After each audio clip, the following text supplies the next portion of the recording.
자, 지금 우리가 공부 시작합니다. 지금이 1시 31분이군요. 10분 늦었습니다만은 한번 정해진 시간 동안에 한번 같이 공부하도록 하겠습니다. 지금 우리가 지금 하고 있는 과목이 뭐죠? 10분 늦었습니다만은 정해진 시간 동안에 교회 행정. 그래서 가장 중요한 게 저희들이 지금 텍스트로 사용하고 있는 게 교회 행정과 목회, 교회 행정과 목회라고 하는 이 텍스트를 가지고 우리가 공부하고 있는데요. 내용이 참 방대합니다. 그런데 지난주에도 말씀드렸듯이 이 책은 전체가 2부로 되어 있습니다. 그래서 1부는 교회와 교회 행정해서 교회가 뭔가를 먼저 알자는 거죠. 우리가 뭐 교회가 뭐냐. 행정이 이제 주된 과목인데 교회 행정이니까 더 정확하게 교회에 대해서 우리가 바로 알자. 뭐 교회가 뭐냐. 우리가 잘 알던 대로 교회. 그래서 지금 교회에 대해서 지금 쭉 1강이, 2강이 공부해 왔어요.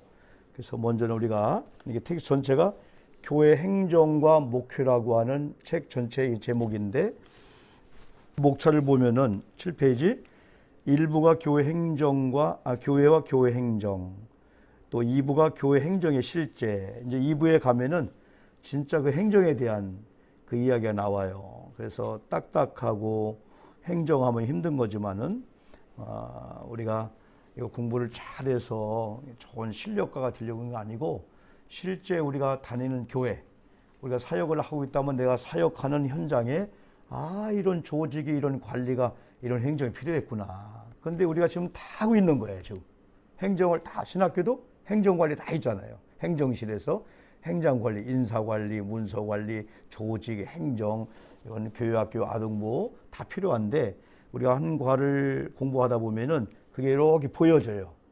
우리 전체 우리 교회 행정 시스템, 내가 맡고 있는 유치부나 아동부나 중고등부 행정 시스템들이 쫙 보여지면서 이건 컴퓨터로 해야 될 일들, 아니면 이건 여러 가지 보여지는데 가장 중요한 게 행정에 있지 않고 교회를 위한 행정 아니에요. 이게 교회를 위해서. 그래서 교회가 뭔가 이걸 정확히 또 보자. 그래서 우리가 지난 2강의 동안에 결국은 교회에 대해서 공부한 거예요. 여러분 책을 한번 또 봅시다. 책을 보시면은 쭉 한번 넘어가 봅시다. 11페이지에 보면은 교회 행정에 대한 일반적인 그 이해가 11페이지부터 몇 페이지까지 나가냐면 95페이지까지.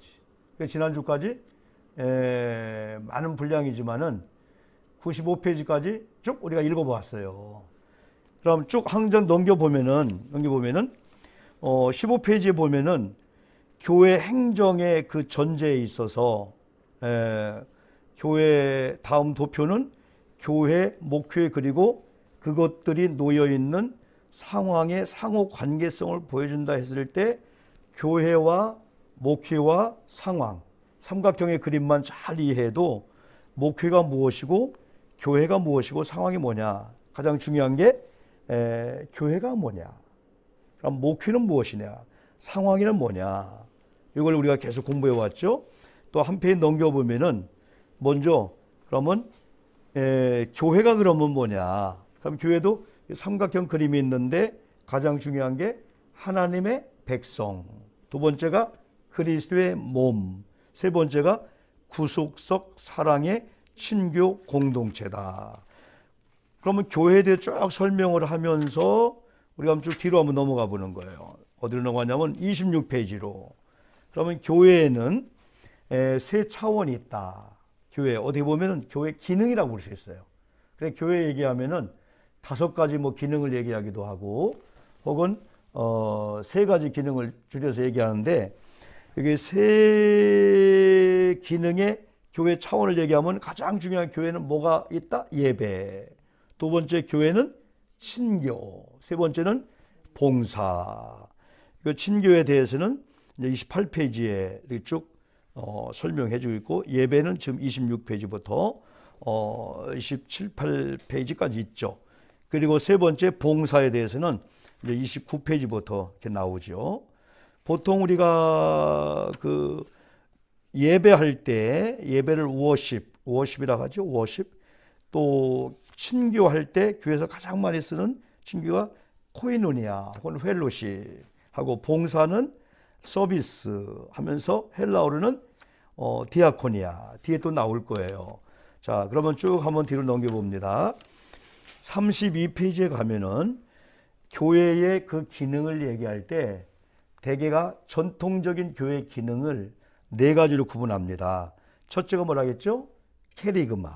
두 번째가 디다케, 헬라어죠. 세 번째가 디아코니아. 네 번째가 코이누니아. 이게 교회가 전통적으로 기능을 이야기할 때 이 네 가지를 얘기하고 있구나. 그래서 케리그마는 한마디로 말하면 뭐 하는 거예요? 말씀을 선포하는 거, 말씀을 전하는 거. 이게 32페이지부터 쭉 나오죠. 두 번째 교회 기능 중에 하나가 디다케. 디다케는 교육한다, 이제 가르친다는 그런 의미고, 세 번째는 디아코니아 하면은, 디아코니아 하면 봉사, 디아코니아. 이런 수련원이나 선교나 아니면 이렇게 수녀원, 또 이렇게 수도원 그 사역을 할 때 그 디아코니아라는 그런 말을 많이 써요. 이걸 어떻게 보면 서빙을 하고 봉사한 사역. 교회 기능 중에 또 네 번째는 뭐라겠죠? 코이노니아, 교제죠. 그래서 전통적으로 교회를 얘기할 때 교회 네 가지 기능하면은 한번 따라해 볼까요? 첫째, 케리그마. 두 번째는 디다케. 세 번째는 디아코니아. 네 번째는 코이노니아. 이건 우리들이 이렇게 암송하기보다는 이해하면 돼요. 우리 교회의 모습을 볼까요? 목사는 설교합니다. 또 말씀을 선포합니다. 그걸 뭐라겠죠? 기능으로 본다면은 케리그마. 또 목사님들이, 우리 전사님들이, 우리 사역자들이 우리 아이들을 잘 가르쳐요. 그 사역을 교회에 뭐라 한다? 헬라어로 디다케. 그리고 교회는 봉사의 기능이 있다겠죠? 헬라어로 뭐죠?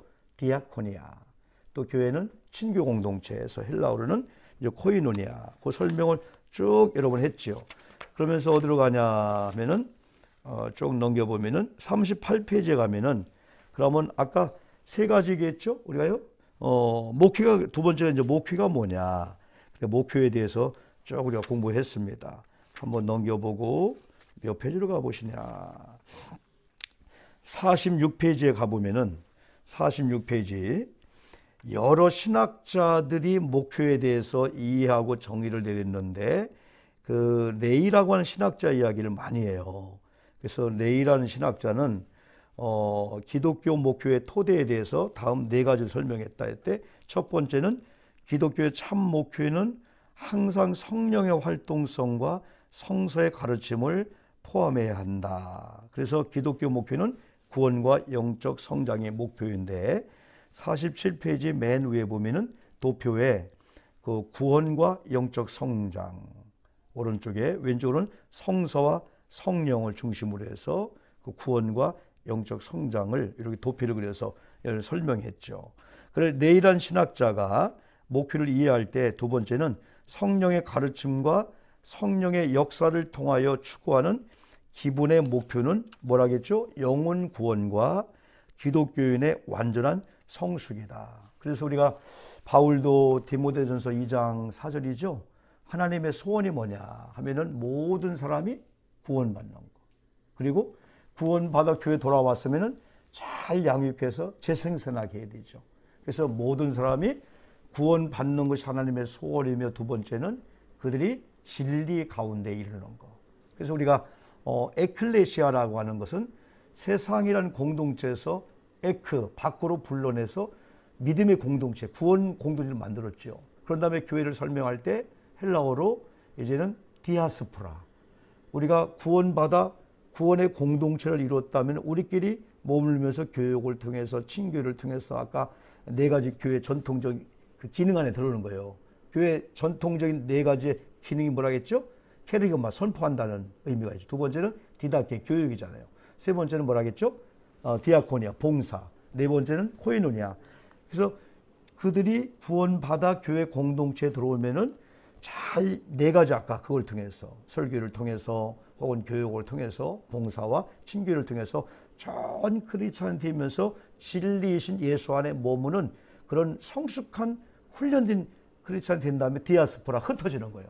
또 가서 또 하나님의 소원이 뭐예요? 안 믿는 자를 전도해서 교회 공동체 안에 들어오게 하는 거죠.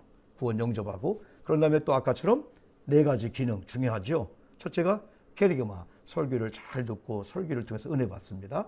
두 번째가 디다케, 교육을 통해서 더 훈련 받죠. 그 다음에 교회 봉사생활이나 교제를 통해서 그들이 훈련 받은 다음에 또 세상에 나가서 또 다른 사람을 또 그게 주님의 그 바울이 잘 설명한 거예요. 디모데 2장 4절에서 하나님의 소원은 모든 사람이 구원받으며 진리 안에 머무는 것, 이것이 이제 하나님의 소원이라는 거죠. 그 다음에 이제 그 48페이지에 우리가 공부했죠. 앤더슨이 목표에 대해서 어떻게 이해했느냐 했을 때 그 도표를 49페이지 보면 하나님과 인간 사이에 하나님은 계시의 말씀을 주시고 우리가 그걸 받는 거예요. 그래서 이 교회, 이 목표의 공동체가 왜 중요하냐면은 하나님과 인간 사이에 뭐가 있어요? 말씀이 있고 그 말씀을 하나님이 주체요. 말씀을 주셔요. 계시의 말씀을. 그러면 구원받은 우리가 그 말씀을 받아요. 그런 다음에 하나님 앞에 응답을 하는 거죠. 이게 앤더슨의 그 목회이고, 힐트너의 목회는 목회 상담과 목회적인 돌봄, 목양이란 개념으로 잘 정리했어요. 그게 이제 49페이지부터 53페이지, 54페이지가 나온다겠죠. 그 다음에 55페이지에서는 목표에 대해서 니버라고 하는 그 신학자가, 니버는 그거 한번 읽어볼까요? 55페이지 그 리버의 이해에서, 니버는 거기 한번요. 시작. 니버는 하나님에 대한 사랑과 이웃에 대한 사랑을 증가시키는 것이 교회의 목적이라고 주장한다. 다시 말해서 인류를 위한, 세상을 위한 하나님의 사랑 속에 나타난 복음적인 신앙을 통해서 인간의 삶을 개혁시키고 쇄신시키는 것이 바로 교회의 목적이다. 한번 넘겨보시면은 제2절에서는 그럼 목표의 기능과 내용이 뭐냐. 3명의 신학자가 미국에서 5,000명의 목회자와 평신도를 대상으로 천주교와 개신교의 교파를 초월하여 목회의 기능을 조사하고 그것을 미국에서 목회란 책에서 현대적 상황에서 목회의 기능과 내용을 순위별로 소개했는데, 첫째가 무슨 목회? 공개적인 목회. 두 번째가 상담 목회. 세 번째가 회중적인 지도력 목회. 네 번째가 사상과 이념의 목회. 다섯 번째가 복음적인 목회. 여섯 번째가 사김과 예배의 목회. 일곱 번째가 교파적인 전통과 연관된 목회. 여덟 번째가 공동체와 세계를 위한 목회. 아홉 번째가 뭐라겠죠? 예전적인 목회. 열 번째가 율법적인 목회. 11번째가 작은 목회, 비전문적 목회. 이게 보면은 다 있을 수도 있겠지만은 다 있지는 않고, 어느 교회는 어느 목사님 목회가 어느 쪽에 이렇게 또 아주 예전적인 건 뭐냐면 아주 성찬식이라든가 성례식을 은혜 이렇게 잘 해서 그걸 통해서 그쪽에 막 강한 교회가 있어요. 이게 이제 우리 인천에는 여러 목사님 계시면 주학선 목사님이나 동석교회 아주 예전적인 이쪽에 아주 우리 같은 경우는 간단히 하면서, 어떤 교회는 성찬식이 하나의 연례 행사로서 얼렁하고 끝나는데 우리 하나비전 김중 목사님이나 우리 주학선 목사님은 아주 이 성찬식을 진짜 아주 잘 준비해요. 아주 은혜롭습니다. 그게요. 또 어떤 교회는 상담 목회 쪽에 또 강한 부분이 있고, 또 어떤 데는 복음적인 목회, 막 말씀을 선포하는 그 설교 쪽에 막 강조도 있고, 또 어떤 데는 아까처럼 뭐 봉사 사역 쪽에, 섬김 사역 쪽에, 또 코이네아 쪽에. 물론 성경은 기준돼야 됩니다. 성경이 텍스트지 컨텍스트가 아니에요. 상황은 성경에 의해서, 성경이 바로 앞전에 우리가 정경을 가르쳤어요. 성경이 정경이다 할 때 이 정경은 카논, 캐논이라는 그 카메라 있잖아요. 정확하다는 거예요. 그래서 성경은 여러 가지 책들 중에서 많은 정경화 작업을 통해서 66권을 정경해서 우리가 지금 성경 이 책을 우리가 지금 신뢰하고 있잖아요. 그래서 이 성경이 기준이야. 성경이 표준이야. 성경의 모든 것의 한 부분이 아니고 성경이 중심이 되면서 성경을 성경대로 잘 목회를 통해서 선포하고 가르치는데 목회는 다양한 방법이 여러분 있지 이렇게요. 그래요. 그래서 목회의 기능과 내용을 한번 쭉 보시면서 그 57페이지는 목회에 대한 종합적인 그 이해에 있어서 세 가지 큰 라인이 있어요. 목회의 포괄적인 이해, 목회의 삼중 개념, 또 목회의 상황. 그러면서 목회의 포괄적인 그 의미의 포괄적인 의미를 공부하면서 거기 보면 설교, 예배, 교육, 행정, 선교, 봉사 등 모든 목회의 기능과 분야를 포함해서 목회의 포괄적인 목회가 뭐냐 할 때 포괄적인 의미에서는 설교, 예배, 교육, 행정, 선교, 봉사가 모두를 포함해서 모든 목회의 기능과 분야를 바로 포함한다는 거죠. 그러면서 목회의 삼중 개념이 있다겠죠. 목회의 삼중 개념은 첫째가 뭐다? 목양이다. 두 번째가 교역, 세 번째가 선교. 목양은 한마디로 말하면은 목자가 양을 가리키듯 우리가 설교도 하고 또 신방도 하고 또 예배, 상담, 성만찬, 행정 등의 그런 목회가 바로 이 목양. 둘째 이 교역자, 우리는 교역자라 하지. 교역자, 목회자. 그래 교역으로서 목회자만이 위임받은 것이 아니라 전체 교인이 참여하는 것이 바로 이 교역이다. 즉 교회 안에서 교인들이 참여하는 목회이다. 여기에는 전도, 교육, 친교 등이 포함된다. 어디에요? 교역에. 세 번째가 목회의 삼중 개념에서 선교가 포함되죠. 첫째가 목양이라겠죠. 두 번째가 교역, 세 번째가 미션, 선교가 포함되는데 선교란 뭐라겠어요? 거기 책에 보면 교회가 세상을 섬기는 목회이다. 사회봉사, 사회정의, 그리고 역사에 참여하고 복음을 선포하는 것이 선교회다. 이 삼중 개념 속에서는 과거에는 보통 목양과 교역만을 포함했는데 현대 목회는 목양과 교역뿐 아니라 뭐가 포함돼요? 선교가 이제는. 이 미션 대단하죠? 미국이 그래도 위대하게 된 것은 전 세계적으로 선교사를 몇 명 파송했을까? 미국이 10만 명 이상. 우리나라가 2만 명, 2만 5천 명, 3만 명으로 막 가고 있는 거야. 하나님이 그걸 지금 기뻐하고 있는 거예요. 그런데 과거 목회의 범위는 아까 뭐라 했죠? 앞에 도표가 잘 나왔잖아요. 이 책이 좋은 게 중간에 도표를 통해서 쭉 설명하면서 한눈에 쫙 보게 한 거예요. 58페이지 그 위쪽에 보면은 과거 목회는 목양과 교역 중심이었다면 현대 목회는 목양과 교역과 거기에 뭐가 포함돼요? 선교가 포함되는 거예요. 그래서 켈라한이라는 그 신학자가 성숙한 교회에 12가지 열쇠라는 책을 썼어요. 그래 성숙한 교회, 성장한 교회, 한마디로 말하면 하나님이 기뻐하고 성경을 기준으로 해서 조금 성숙하고 성장한 교회의 12가지 열쇠라는 책에서 저자가 750개의 교회에서 약 23년 동안 장기 계획의 그런 자문관으로 그 사역하면서 이 대단한 분이잖아요. 어떤 교회가 성장하고 어떤 교회가 성숙하는지 임상실험까지 했다는 거야. 몇 년 동안? 23년 동안. 그래서 임상실험의 결과를 기록해 놓은 책이 켈라한이라는 사람이 쓴 뭐라 했어요? 성숙한 교회의 몇 가지 열쇠? 12가지 열쇠다. 12가지 열쇠 중에서 제일 우선시 되는 것은 어느 교회든 교회가 뭐 해주고? 교회다워져야 된다는 거예요. 교회의 본질이 뭐냐? 왜 하나님이, 왜 성령님이, 왜 예수님이 교회를 세웠을까? 그 교회가 성숙하기 위해서는 교회마다 그 교회에 적합하고 구체적이고 확실한 뭐가 있었다는 거예요? 선교 목표를 갖고 있었다는 거예요. 그러니까 어느 교회가 하니까 우리 교회도 따라할 필요가 없다는 거예요. 그 교회마다 독특한 목사님의 목회 안에서 독특한 교회가 교회다워지면서 선교 프레임이라든가 그런 계획이 그 교회에 맞게, 개척교회는 개척교회, 도시교회는 도시교회 다 같을 수가 없어요. 왜 저 교회는 하는데 우리 교회는 비교할 것도 없어요. 우리 교회에 맞는 목회 프레임이 나오고 목회 계획이 나온다는 거죠.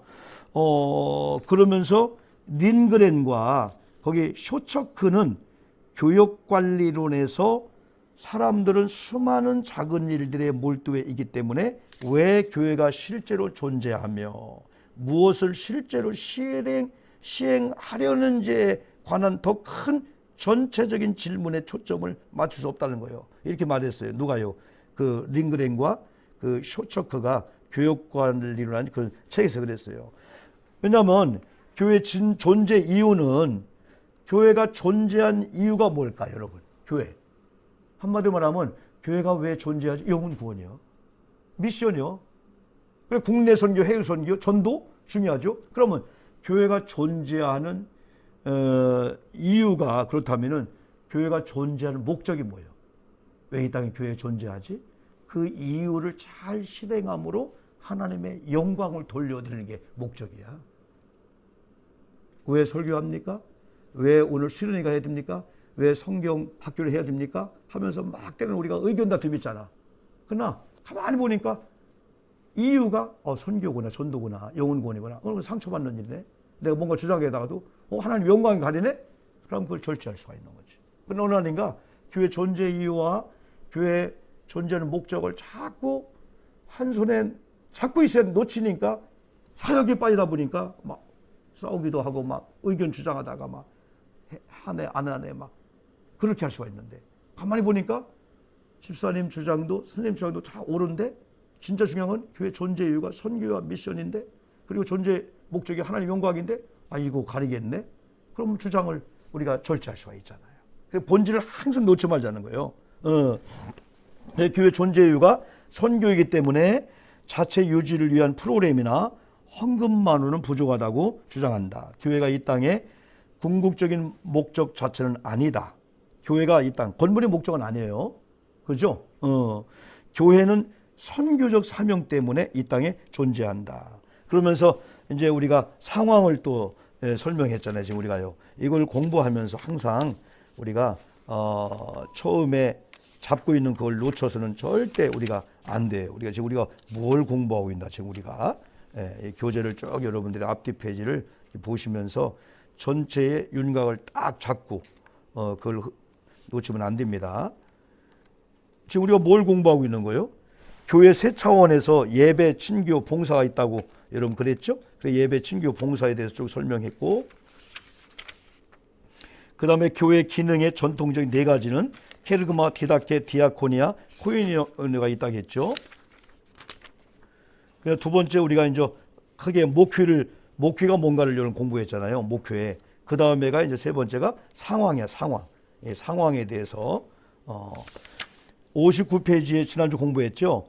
그 상황을 공부하면서 첫 번째 상황에 나타난 그 요소가 세 가지가 있는데 첫째가 따라갈까요? 한번요. 갈등, 위기, 혼돈. 이 교회가 좋은 목회를 통해서 성도가 신앙생활하는 과정 속에서 이제 우리 이제 상황이 중요해. 상황. 아까 얘기했죠. 텍스트 주제는 성경이야. 근데 우리는 성경을 성경되게 하기 위해서 전도하고 전파하면서 교회를 교회되게 하는데 또 우리는 상황이 있다. 상황. 사람들이 모이면은 갈등이 있고 또 거기는 위기가 있고 혼돈이 있다는 거예요. 그래서 그거에 대해서 우리가 공부한 내용들이 갈등에 대해서는 여러분이 그 삼각형에다 이렇게 한번 써놔 봐요. 뭐냐면 페이지 60페이지 그 갈등에 대해서 항상 우리가 공부할 때 전체 산을 먼저 쫙 보여야 돼. 그러면서 그 산에 들어가 보니까 활이 없을 수도 있구나, 힘이 없을 수도 있구나, 진달래 있구나, 그걸 보여야 되지. 지금도 공부하다가 이것만 빠지고 탈탈탈 외우면은 우리 속에 들어오는 게 없어.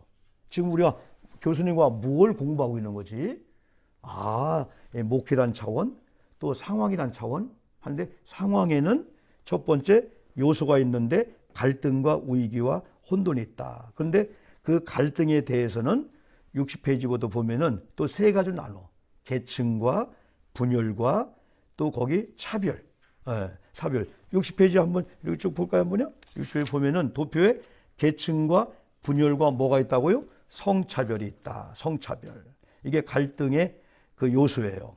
두 번째, 그 삼각형에서 왼쪽에 위기가 있잖아요. 그러나 페이지 64페이지를 써놓으면은 그 위기에 또 세 개의 여러분 그림이 있습니다. 그림이 뭐가 나와요? 죽음과 인구와 자원 상실. 이게 교회 상황이라는 거예요. 사람은 이런 상황 가운데 위기를 당해. 근데 위기를 가만히 구체적으로 봤더니 죽음 앞에 사람 위기를 당하는구나. 그리고 인구와 자원. 지금은 대한민국이 어려운 게 뭐예요? 대한민국이 어려운 것은 OECD 국가 중에서 1등 가는 게 너무 많아. 그 중에 하나가 뭐 자살률 뭐 이거죠. 자살을 하루에 몇 명씩 하는 줄 알아요? 하루에 35명이요. 한 달이면 몇 명이요? 339, 900명이요. 1년에 10,000명이 넘어요. 독감으로 죽는 사람이 1년에 한 2,500명. 감기로 죽는 분이 1년에 약 한 2,200명. 그죠? 그 외에 뭐 교통사고 말도 못할 거예요. 근데 지금 갑자기 코로나로 해갖고 하루에 돌아가시는 분이 470명이요. 500명 잡으면 한 달이면은 몇 명이요? 열흘이면은 5,000명 아니요. 15,000명이요. 그럼 1년에 20만 명씩 코로나 때문에 돌아가신다는 거예요, 지금요. 그래, 사람이 살고 있는 상황 속에서 또 문제가 뭐냐면 OECD 국가 중에서 막 1등으로 가려고 하는 게 인구 절벽이요. 옛날 우리는 막 6명 낳았어. 우리 6남매거든요. 저도 남매를 딸만 둘 이렇게 낳습니다만은 옛날에 막 그냥 너무 많이 나니까 산하 제한했잖아. 이게 이제 나라 잘못되게 하는 비결이었어. 2명 낳자, 1명 낳자. 예전에는 한 집 걸로 1명만 낳자, 안 낳자. 요즘 2030은 그래서 내가 일부 성경 때도 그랬지만은 진짜 새로운 대통령이 정치 잘해야 돼요. 정치하지 말고 진짜 국민들이 잘 살도록 정직하고 진실하고 요즘 뭐 정의 뭐 공평 뭐 이런 거 다 없어진 시대인데 해놓으면은 젊은 사람들이 직장 가도록 만들어주고 열심히 하면 애기 스스로 난다니까. 지금 애기 낳을 정신이 없는 거예요. 결혼할 정신이 없는 거예요, 지금은. 왜? 지금 대학 나와서 취직도 안 되는 거예요. 그러니까 대학 나온 사람들이 취직도 안 되니까.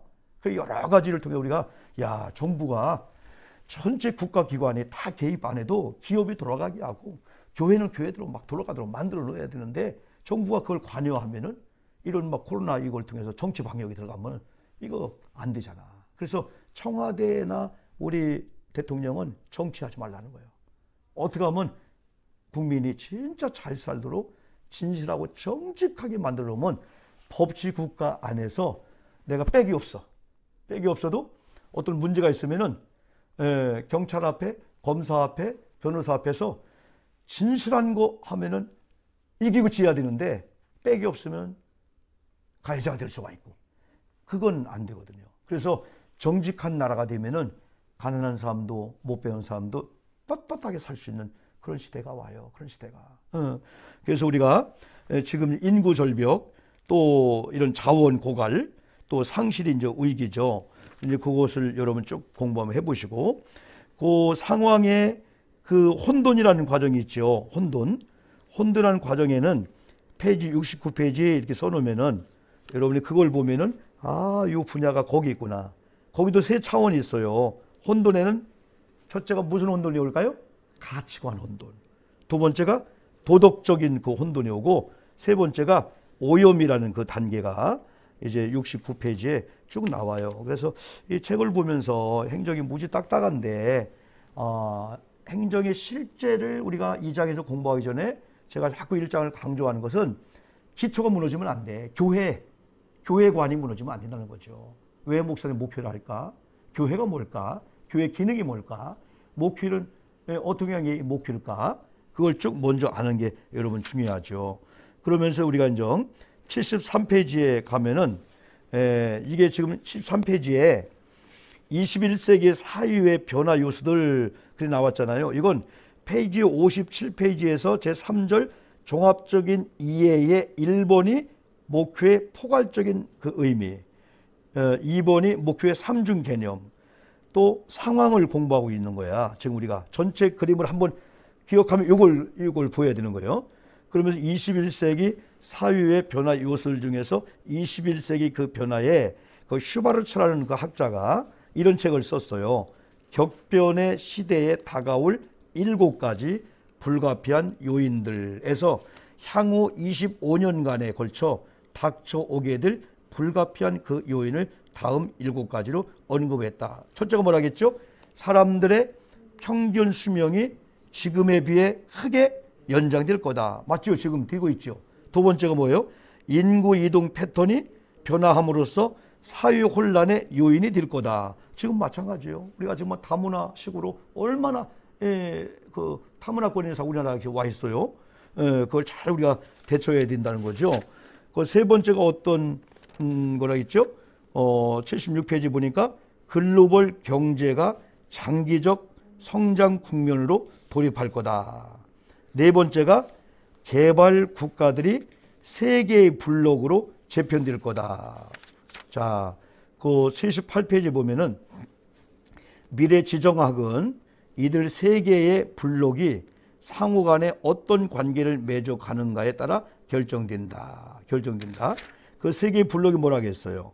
향후 몇 년 사이에 지구상의 모든 국가는 다음 세 개의 블록으로 재편될 전망인데, 즉 세계 유일의 초강국인 미국, 일정한 질서를 유지하는 법치국가 그룹, 그리고 테러리즘의 온상이 되는 실패한 국가 그룹, 이게 세계 블록이라는 거야. 아, 나도 이거 공부하면서 야, 세계가 진짜 이 사람들 예언한 것이 되고 있는 거예요.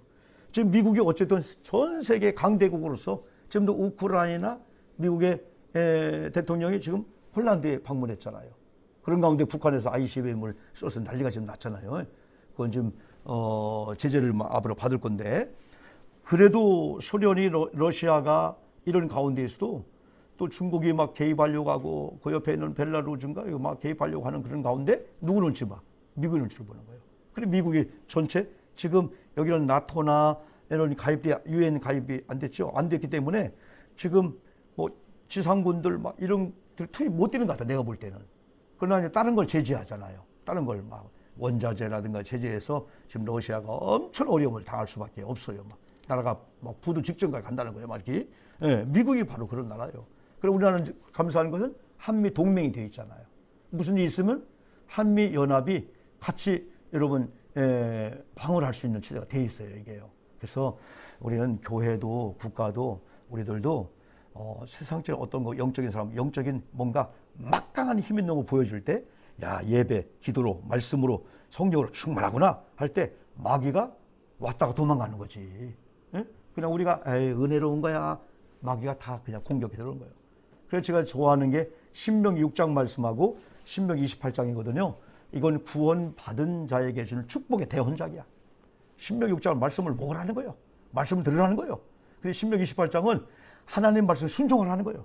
그러면 신명기 28장 7절은 순종하고 말씀이 계명이 우리 속에 그리스도가 있는 자는 마귀가 우리를 침범하려고 왔다가 한 길로 왔다가 잃고 도망간다는 거예요. 그런데 신명기 28장 25절 보면은 우리가 말씀이 떠나갔어. 그리스도가 우리 속에 없어.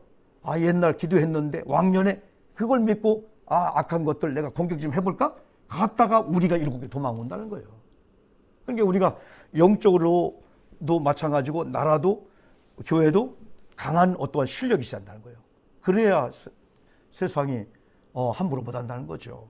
그러니까 지금 미국이란 강대고, 두 번째 블록이 일정한 질서를 유지한 나라들, 국제적인 질서를 지키는 나라들, 세 번째가 혼란에 빠진 나라. 지금 뭐 테러리스트, 뭐 이슬람, 뭐 이슬람 중에서 이슬람이 다 나쁜 게 아니고 이슬람 중에서 과격이 있잖아요. 테러리스트. 그들의 코란이라든가 이런 것들이 성경과 완전 달라요. 막 그냥 천국에 가서 상을 받는 것이 땅에서 막 그냥 그런 걸로 막 그래 테러리즘들이 있죠. 한번 참고하시고. 그 다섯 번째가 지정학적 분쟁이 세계 정세에서 여전히 중요한 요인이 될 거다. 몇 페이지에? 79페이지에. 지금 첫째, 둘째, 다섯째 뭘 지금 우리가 보고 있는 거예요? 지금 우리가. 73페이지에 21세기의 그 변화에 있어서 슈바르츠라는 사람이 격변의 시대에 다가올 7가지 불가피한 그 요인들을 25년간 향후 25년간에 걸쳐 닥쳐오게 될 불가피한 요인들. 벌써 오래전에 책을 썼잖아요. 그럼 이 상황이 지금 우리가 비교해 보는 거예요. 맞는 건가? 다섯 번째 뭐라 하겠어요? 지정학적 분쟁이 세계 정세에서 여전히 중요한 요인이 될 거다. 테러리즘이 여러 형태로 치솟을 것이다. 이는 가장 예측 불허의 요인으로 작용하며 사람들의 공포심을 자극해 세계를 거의 마비시킬 거다. 참 이게 두려운 시대네요.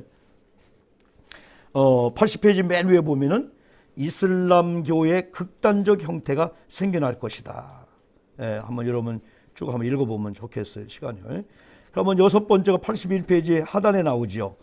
과학기술 분야에서 경이적인 신발명이 이루어질 거다. 지금 우리가 뭘 공부한다고 했어요? 73페이지에 21세기 사회 변화 요소들 중에 첫 번째가 21세기 변화인데 그 중에 슈바르츠가 그의 쓴 책에서 주장한 얘기를 공부하고 있죠. 일곱 번째가 뭐라고 했어요? 환경보호가 세계적으로 지배적인 테마가 될 거다. 지금은 벌써 맞죠? 환경 이슈가 되잖아. 지금 환경 오염이냐 뭐냐 막 그다. 그리고 83페이지에 가보면은 우리가 지금 크게 21세기 사회 변화 요소들 중에서 첫 번째가 21세기 변화인데 그 중에 두 번째가 인간의 행동과 생활 양식의 변화가 온다는 그 과정이 이제 83페이지에서 84페이지 넘어가요. 그래서 이 가치관의 변화인데 가치 있게 여기는 거 현재, 또 가치 있다고 여겨지는 거 미래, 도표가 있죠. 그거 읽어보면 맞다, 그런 시대가 왔구나. 85페이지, 86페이지, 87페이지 이렇게 설명하는 거예요. 그러면서 88페이지에 73페이지에 이어지는 내용의 세 번째가 미래사회와 교회, 미래사회 교회. 그러면서 89페이지에는 지난주 뭘 공부했죠? 교회 변혁에 대한 그 정의, 교회 변혁에 대한 정의를 그거 한번 읽어볼까요? 뭐요?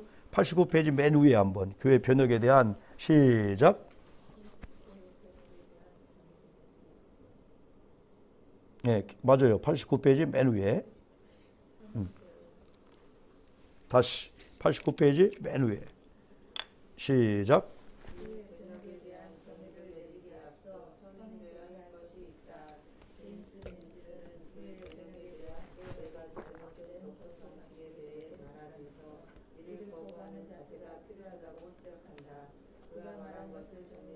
예, 우리가 다 뭐 공부할 수는 없지만은 여러분 한번 읽어보시면은 제임스 민즈가 교회 변혁에 대해서 내가 잘못된 접근 방식에 대해서 말했다. 첫째는 교회 변혁을 물량적인 관점에서의 교회 성장이나 성공으로 통속적으로 이해해서는 된다, 안 된다? 안 된다. 두 번째는 교회 변혁은 조직을 탁월하게 운영하는 것과 다르며 필요한 요소이긴 하지만은 변혁의 측면에서 볼 때는 미미하다고 할 수 있는 수적 증가, 운영상의 발전 등과 같은 요소들과는 거리가 가깝다, 멀다? 멀다. 세 번째는 교회 변혁은 좀 더 많은 사람들의 집중적인 노력으로 달성되는 것이 아니다. 그랬죠? 그래서 이제 평신도 개발이라든가 평신도 제자 훈련 많이 우리나라도 그래 했잖아요, 여러분들이요.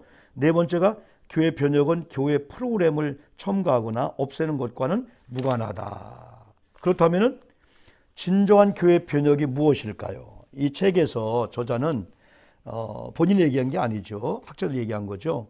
위에서 여섯 번째 뭐라고 했어요? 그렇다면 읽어봅시다. 90페이지 맨 위에서 상단 6줄쯤 시작. 그렇다면은 진정한 교회 변혁이란 무엇일까? 교회 변혁 기획을 전문으로 하는 연구기관인 교회개발센터는 교회 변혁의 궁극적인 목적을 다음과 같이 정의했다. 계속 읽어봅시다. 시작. 교회 변혁은 계획적인 교회 변화의 과정을 의미한다. 교회 변혁이란 전체 교회 조직을 그 역사적인 바탕에서 살펴봄으로써 현재의 형편을 명확히 인식하고 신학적인 유산과 서약을 탐색하고 역동적이고 창조적인 미래에 대한 그 비전을 세우며 그러한 비전을 성취할 수 있도록 계획을 세우고 그리하여 새롭고 충실하고 효과적인 시스템을 개발하는 것에 의하여 변화된 것을 의미한다. 그러한 새로운 교회 시스템으로 인하여 교회 조직은 언제나 어디서든지 항상 성경에 기초하고 도전을 받으며 충실하고 효과적으로 교회 조직을 운영할 수 있게 된다. 교회 번역의 그 정의만 읽어봐도 여러분 그 교회 개발센터라고 한 그런 연구기관에서 연구한 내용이죠. 중요하죠.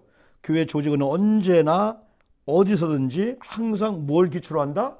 성경을 기초로 한다. 그러니까 항상 우리가 교회 행정을 공부할 때 지금 1, 2, 3강이 계속 반복적으로 공부하는 것이 교회 행정이 실제는 재밌어요. 난 읽어보다 보면은 여러분이 현실감 느껴. 더 중요한 게 뭐냐면 교회가 뭐냐는 거예요. 교회를 교회되게 하기 위해서 하나님의 소원이 뭐냐? 교회 본질이 뭐냐? 또 왜 목사님 목회를 하지? 왜 신학생들이 신학교육 공부를 하면서 성경을 더 잘 하기도 하고 또 하나님의 은혜라면 또 사역자로 가야 되잖아요? 왜 사역을 하지? 왜 목사님이 교수를 하고 저렇게 목사님 금요일날 바쁜데 이게 신학생들 이렇게 비대면도 하고 공부를 하지? 이 교회를 교회되게 하는 거. 그러면 교회를 교회되게 해야 되는데 우리는 교회를 세운 분이 누구고 교회 존재 이유가 뭐고 교회 존재 목적이 뭐고 교회가 이 땅에 해야 될 일이 뭐고 왜 목사님을 세웠고 목사 사역이 뭐고 아까처럼 교회 그러면 중요한 기능이 4가지가 있는데 전통적으로 교회가 선포 캐리구만 가르치는 교육 디다케 또 봉사의 디아코니아 또 교회는 코리아가 아니고 코에노니아 친교 이게 기능인데 이걸 통해서 교회를 교회되게 하는데 또 사람이 이 땅에 살면서 상황이 있다는 거야. 이 성경이 텍스트, 주제야, 표준이야, 이 캐논, 이게 성경이 모든 것 중에 한 부분이 아니고 전체인데 이걸 이거되게 하기 위해서 하나님이 땅에 교회를 세우는 거야. 이 땅에서만 교회가 필요한 거예요. 그러면서 이 교회 기능을 잘 하면서 하는데 또 사람들이 이렇게 상황이 다 있는 거야. 위기가 있는 거야. 갈등이 있는 거야. 그러면서 이 교회 안에 이제는 뭐예요? 조직이 필요한 거예요. 그래서 남선교가 필요하고 여선교가 필요하고 때는 인터넷을 통해서 아니 온라인을 통해서 또는 이게 컴퓨터 문서를 통해서 또 이런 작업을 통해서 교회에 이제 조직이 필요하고 인사관리, 행정관리, 재정관리 이게 필요한 건데 이게 실제이기 때문에 그걸 공부하기 위해서 지금 첫 번째 계속 우리가 공부하고 있는 거예요. 그러면 90페이지에 교회가 갱신해. 이 번역이나 갱신이나 개혁은 중요해요. 요즘 혁명이라는 말을 많이 쓰고 개혁이라는 말을 많이 쓰잖아요. 어쨌거나 교회가 잘못된 길로 갈 때 다시 본질로 돌아오자는 거예요. 그래서 마르틴 루터가 종교를 개혁했잖아요. 잘못됐어. 말씀대로 산다고 하면서 말씀을 빗나가고 있는 거야. 말씀을 잘못 해석하고 있는 거야. 사제들이 오늘날 교회가 사제주의에 빠지는 거야. 목사님이 권위는 있어야 되니 권위주의에 빠진다는 거예요. 그러다 보니까 말씀이 하나의 부분으로 전락되는 거야. 그래서 막 다른 교회가 중심이 되어서 말씀은 옆에 놓고 하다 보면 교회가 타락하는 거예요. 그러니까 다시 개혁을 통해서 때로는 교회 변혁을 통해서 때로는 갱신을 통해서 다시 원래 하나님께서 주님께서 교회를 세울 때 그 자리로 가자는 거예요. 제가 계속 신학교 공부하면서 강조하는 것 중에 하나가 아름다움이 뭐야? 아름다움은 하나님을 창조주 하나님으로 하나님을 아버지로 믿는 우리가 하나님이 지정한 자리에 있는 게 아름다움이라고 했잖아요. 타락이 뭘까? 하나님이 지정해 놓은 그 자리를 이탈하는 거예요. 목회자의 자리, 남편의 자리, 아내의 자리, 성도의 자리, 자녀의 자리를 오늘날 이탈하는 거야. 그게 타락이거든요. 그러면 창조는 뭐냐? 아름다움은 다시 제자리로 돌아오는 거예요. 이게 개혁이고 이게 변혁이고 이게 교회 갱신이 필요하다는 거죠. 우리는 자전거 스텝을 밟아야 가듯이 멈추면 안 되잖아요. 교회는 계속해서 또 본질로 회개를 통해서 다시 이런 쪽으로 돌아오게 되는 거죠. 그래 아름다움이. 꽃이 아름다워. 1차적으로 얼마나 좋아. 야, 이 꽃이 아름답다. 야, 꽃이 되게 아름답구나. 하나님 너를 만들었구나. 오늘 꽃이 화장실에 있는 거예요. 시궁창에 있는 거예요. 그러면 야, 너는 아름다운데 5분, 10분, 20분 지나면은 오물이 묻을 건데 타락했네. 아름답지 않아. 추해. 1차적으로 하나님이 오목사를 여러분을 창조했기 때문에 아름다워. 근데 어느 날 우리가 하나님이 지정한 자리에 없는 거예요. 그걸 다시 제자리로. 이게 교회가 필요한 거예요. 우리 신학생들이 그런 마음을 갖게 되는 거죠. 그래서 교회 갱신에 대한 그 전망에 대해서 거기에 또 첫 번째, 두 번째, 신학의 올바른 자리매김이 필요하다. 두 번째가 91페이지 중간 보니까 문화에 대한 올바른 해석이 필요하다. 세 번째는 93페이지 보니까 미래를 향한 적극적인 이 자세. 그래서 미래주의자들은 항상 열린 자세를 견지한다. 어떤 목표는 아무래도 너무 이상주의적이고 실현 불가능하다. 어떤 제안들은 좀 더 나은 계획들로 발전하기도 한다. 어떤 목표들은 받아들여지지도 않고 자연적으로 폐기되기도 하지만은 그것 때문에 문제가 발생하지는 않는다. 왜냐하면 훌륭한 목회자들은 그들의 아이디어에 결코 집착하지 않으며 따라서 그들의 제안이 받아들여지지 않아도 화를 내지 않는다. 그들은 단호한 결단력을 보이기도 하지만은 중지를 모아 합의를 도출하는 데도 능하다. 훌륭한 목회자들은 항상 기회를 상기시키며 사람들로 하여금 기회를 붙잡도록 격려한다. 저도 이걸 보면서 많이 이렇게 충격을 받아요, 이렇게요. 그리고 미래주의자들은 성실함과 끊임없는 격려와 자신감 확립, 그리고 연대의식을 통해 교인들에게 동기를 부여해준다. 재능이나 은사에 상관없이 어떠한 목회자도 교인들 전체의 협조나 참여 없이는 교회 변혁을 이룰 수가 없다. 목회자들은 회중을 활기차게 하고 하나님을 위해 큰 일을 도모하도록 결연한 의지를 고취시킨다. 그러면서 미래주의자들은 긍정적이고 낙관적인 자세로 설교한다. 그랬죠. 네 번째가 뭐라고 했을까요? 네 번째가 94페이지 중간 위에 보면 제자훈련에 힘쓴다. 지금 뭘 우리가 공부하고 있는 거예요, 지금? 이거 뭐 첫째, 다째가 교회 갱신에 대한 그 전망이죠. 가능성이 있다는 거죠. 다섯째는 흩어지는 교회를 강조한다. 아까 에클레시아 모았어요. 이게 계속 제가 강조하지만은 디모데전서 2장 4절에서 바울이 디모데에게 하나님의 소원이 뭔가 알려줘요. 하나님의 소원 아까 얘기했죠. 모든 사람을 진리 가운데로. 아니야. 구원받고 진리 가운데 머물게 하는 거. 그런 다음에 흩어져야 된다는 거예요. 디아스포라. 전도를 위해서.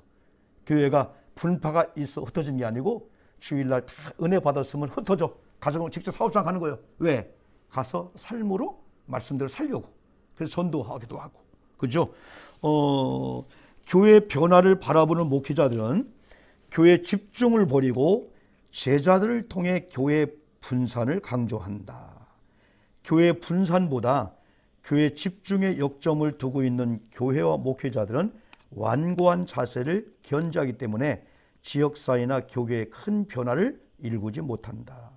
확실히 많은 좋은 것들이 옛 사고방식으로 행해져 왔고 앞으로도 행해질 것이나 그리스도를 위한 문화를 변혁시키는 것은 결코 옛날 사고방식으로 이루어지지 못할 것이다. 교회 변화의 주역들은 그들의 임무가 죄악으로 가득 찬 문화 속에서 교인들로 하여금 엄청난 기회를 뭐하고요?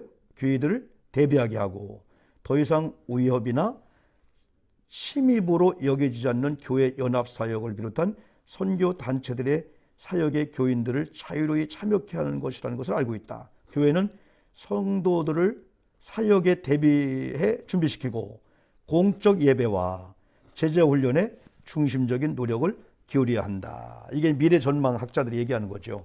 여섯 번째 뭐라 하겠죠? 전방위적인 사역이다. 전방위적인 사역이 뭘까요? 이거 읽어봄으로 오늘 여기까지 마칩시다. 한번요. 95페이지 우리 온라인 공부하고 있는 여러분들도 한번 책 다 보고 있죠? 여기서 안 보이니까 누가 지금 어떻게 공부하고 있나 모르겠네. 온라인 예배를 처음에 드릴 때 우리 스태프진들, 우리 과 대표님 처음에 드릴 때 어떻게 드렸을까? 교인들이. 자, 이제 2년, 3년 전에 여러분 교회 오지 말고 집에서 유튜브 예배 드립니다 할 때 집에서 어떻게 예배를 준비했을까? 처음에는 예배상을 준비하고 양복을 다 입고 자 목사님과 함께 하다가 이게 6개월쯤 되니까 이제는 누워서 아니면 밥 먹으면서 소파에 누워서 얘들아 끝났다 설교 끝나고 다 흩어지는 거야. 헌금은 두 번째고 이게 온전히 드리다는 게 어려워. 근데 사람이라는 것은 어느 예배에 들어오면은 1시간, 1시간 20분 동안 예배에 동참한 은혜를 받을 수 있는데, 나도 혼자 강의해 보니까 너무 힘든 거예요. 녹화를 해 보니까. 근데 녹화를 해 보니까 30분, 35분 군더더기 없이 깔끔하게 녹화하는데서 내용은 좋아. 근데 현장에 있다면 시간은 길어. 50분, 50분 돼. 그런데 너무 힘든 거야. 그런데 성도님들이 하나님 앞에 나와서 하나님을 예배하면서 1시간, 2시간 보내기 쉬운데 집에서 온라인 예배 1시간 20분. 야, 좀 쓰실 거야. 예? 우리 박 과장님, 우리 백 과장님 있죠? 이분이 코로나 2, 3년 지나면서도 거의 예배를 빠지지 않을 정도로, 그때마다 엄했잖아. 스태프들만 오게 하고 막 그랬잖아. 그래도 청소부로 아니면 스텝으로 뭘로 해가지고 써가지고 항상 예배를 드렸다는 거야. 수요 예배, 뭐 각종 예배를. 우리는 참 그런 게 여러분 많이 있잖아요, 여러분들이요. 그래서 어떻게 보면은 우리가 진정한 교회가 되고 진정한 목회가 되고 진정한 주님의 뜻을 이루는 교회가 되기 위해서는 행정이 필요한데, 지금 1장 여기를 계속 오늘 또 리바이벌 한 거예요. 반복으로 공부한 거예요, 여러분들이요. 그래서 맨 마지막에 읽어보자는 거예요. 미래의 학자들이 교회를 전망했을 때, 6번째는 전방위적인 사역인데, 우리가 살고 있는 세계가 좁아지고 서로 의존하며 급속도로 변화감에 따라 교회들이 가지고 있는 선교 임무에 대한 개념을 다시 정의해야 한다. 콜로라도 주의 덴버시에 위치한 우리 주님의 교회 목사님은 다음과 같이 말했습니다. 우리는 대접을 받기 위해서나 혹은 우리 교회 생존을 유지하기 위해 이곳에 있는 것이 아닙니다. 대신에 우리는 우리 이웃을 필요와 고통을 인식하여 함께 나누기 위해 이곳에 있는 것입니다. 그렇죠? 이제 교회들마다 많은 사역이 있어요. 그러나 이제 어느 쪽에 이제 목회도 아까 얘기했죠. 목회도 전체가 다 한 교회처럼 똑같은 게 아니고, 어떤 데는 전통적인 목회, 어떤 예전적인, 어떤 분은 섬기는 거, 어떤 교회는 아주 제자 훈련 교육, 또 어떤 교회는 아주 찬양에, 그게 하나만 있는 건 아니죠. 다 있으면서 하나의 또 강한 게 있을 수 있는데, 이름에도 불구하고 지금 21세기에 있어서 이제 교회가 봉사가 목적은 아니야. 왜? 예수님도 사역하면서 예수님이 3가지 했지요. 예수님이 선교하고 가르치고 봉사. 그런데 성경은 가르치고 전도하고 봉사했다고 순서를 잡았잖아요. 근데 예수님의 3년 6개월 동안의 공생의 기간 사역을 한번 이렇게 정리해 보면은 3분의 2가 사역이에요. 사역, 봉사. 막 가르치고 막 치료하고 막 교육보다도 막 그 사역 현장에 가서 병자와 막 환자와 문제들과 함께 하면서 그 사역이 3분의 2야. 근데 시간적으로 보면은 선교하고 전도가 3분의 1씩을 한다면은, 그러면 봉사가 중요한 아니지. 봉사가 뭘 위해서? 선교를 위해서. 교육이 뭘 위해서? 선교를 위해서. 훌륭한 성경 퀴즈하면 1등 만들려고 성경을 가르친 게 아니고, 영혼 구원을 위해서 선교가 필요하고, 구원받은 자에게 교육을 통해서 잘 자라게 하고, 또 교회 안에 들어와서 우리 교회가 서로 친교하면서 이제 교회 밖에 있는 많은 사람에게 2가지잖아요. 예수의 복음을 전도해서 듣든 안 듣든 그들에게 전해야 될 사명이 있고, 2번째는 예수 이야기를 하지 않았는데 교회가 이웃에게 사랑을 흘러보내는 거야. 근데 그들은 예수 얘기를 안 들었는데, 교회가 필요하구나. 이 땅에 교회가 들어오므로 시끄럽다 옛날에 그랬는데 땅값이 올라가네, 우리 교회가. 그런 게 저희 교회가 15년 전에 사할린 동포들이 영주 귀국을 논현동에 한 거예요. 한 500 몇 분이. 그때 30명 무리급식을 구청에서 시작하는 그런 가운데 30명 가지고 했는데, 그들이 오면서 많은 교회에서 전도 목적으로 무리급식을 다 열었어요. 그래서 15년 동안 지속적으로 하고 있는 교회, 우리 교회일 거야. 매주 화, 수, 목 한 100분에서 120분 3번 점심을 해주니까 약 한 300에서 많으면 400명까지. 1년에 18,000명. 15년 동안. 이게 쉬웠겠어, 이게. 요즘 주일날 100명, 200명 식사하는 것도 이해도 돼요. 좋은 조건이 아닐 때는 옷을 입고 와서 뭐 땀 흘리잖아. 막 화장 다 버리잖아. 힘들어. 옛날 우리 교회도 처음에는 막 그냥 그랬는데, 요즘은 뭐예요? 아유, 뭘 쓰자고 하지? 용역을 쓰자고 하잖아. 우리는 헌금할 테니까, 주방에 할 수 있는 아주머니를 쓰고, 그게 나쁜 건 아니야. 우리 동생 구월교회 목사님도, 청소하는 부부를 딱 써서 한 달에 얼마 드리고 하는데, 이야, 두 분이 아주 뭐, 스덴, 네이스, 뭐, 약품 처리까지 교회를 잘 관리하는 거야. 예. 그러면서 교인들 봉사를 하죠. 근데 교인들 봉사를 하지 마십시오. 그냥 용역 씁시다. 그렇게 할 수도 있겠지만은, 교인들 봉사하면서 되게 하지. 그죠? 다 조화를 이루면서. 근데 저희 교회는 15년째 해오면서 처음에는 막 전도하려고 했는데, 우리가 무리급식 하면서 전도를 하지 말자. 예수 얘기 안 해도 저희 교회를 찾아오시니까. 예? 일주일에 한 300~400명씩 식사를 하시러. 그 자체가 복음 전도다. 그러면서 코로나가 오면서, 아이고, 1년 동안 식사를 못 해드리는 거예요. 그러다가 하나님 어떻게 할까요? 그래서 지혜를 주셔서 구청에서 우리 교회를 인정해서 많이 지원해줘요. 엄청 지원해줘. 그런데 우리가 사랑의 키트를 만들어서 점심값 맞는 걸로 해갖고, 그러니까 일주일에, 한 달에 2번, 한 3만 원, 5만 원 키트를 150개를 만들어서 한 번 나갈 때 400만 들어가죠. 다 집집마다 비대면을 다 드리는 거예요. 그러면 그들은 막 그냥, 아유, 교회가 존재합니다. 우리가 안 돼. 코로나 때 어려운데, 요즘 막 좋은 거 많이 있잖아. 막 끓여서 막 뒷배서 드시는 것들 이렇게. 그러면서 어디 보면 각 교회마다 다양한 봉사 사역이 있어요. 이게 이제 교회가 해야 될 일인데, 그러나 봉사주의에 빠지면 안 된다는 거지. 봉사가 항상 주님을 위해서, 선교를 위해서. 지치려고 하다가도, 왜 그러죠? 이 교회는 나만 그냥 쎄빠지게 고생하고, 그럴 수 있는데, 마르다처럼 그럴 수 있는데, 왜 하지? 그걸 빨리 찾아가지고, 주님을 위해서. 그러니까 내 몸하고 다른 몸하고. 여러분들 위해서 여기까지 1장을 끝낸 데까지가 우리가 이제 3주 걸린 거야. 그럼 다음 주부터는 이제 실제적으로 우리가 2장에 우리가 넘어가는 거예요. 몇 페이지죠? 아이고, 오늘 시간도 오늘 많이 지났네. 2장에 이제 교회 행정에 대한 정의와 원리를 이제 다음 주에 들어갈 거예요, 여러분들이요. 오늘 어쨌든 좀 복잡하고 딱딱한 공부지만은 여러분 또 스텝으로 오신 여러분들, 또 집에서 공부한 여러분들, 감사드립니다. 차 맛있게 먹고요. 이렇게 또 배가 고프네. 오늘도 또 사역해야 되고. 우리 박수합시다. 감사합니다. 일주일 동안 여러분 혹시 코로나 격리한 분이 있다면은 다 이기시고 다 견디시고 7일 동안 격리 이후에 또 자유함이 또 있으니까 또 다음 주는 대면으로 할 걸로 예상하고 있어요. 다 같이 만나서 철저한 방역 가운데 오래간만에 만나서 같이 공부합시다 한번요. 감사합니다. 고마워요. 네, 잘 맞으세요.